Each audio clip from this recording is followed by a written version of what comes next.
Yeah. Labirint. Klavers.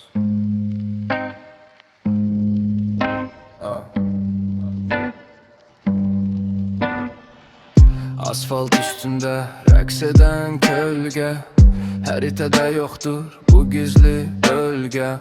Sözlər güllədi, hədəf naməlum. Sükut qışqırır, amma səs məzlum. Beynimdə fırlanır sınıq güzgülər, keçmişdən qalan o donuq üzlülər. Həqiqət acıdı, yalan şirindi.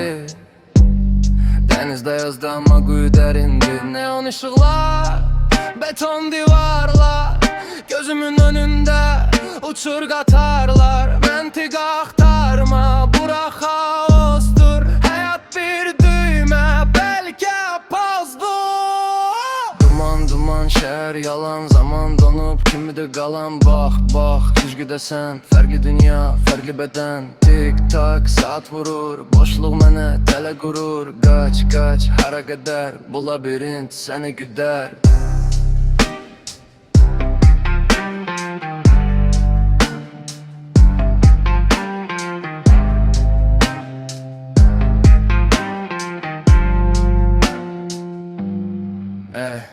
Həndəsə pozulub bucaqlar əyri, tanıdığın üzlər hamısı qeyri. Səma bənövşəyi, günəşsə buz, taleyin dadı yox, şəkər ya da duz. Kodlar qarışıb, sistem xətadır, gördüyün yuxu yox, bu bir cəzadır. Rəqəmlər uçuşur, sıfır və birlər, bizi idarə edir görünməz tellər.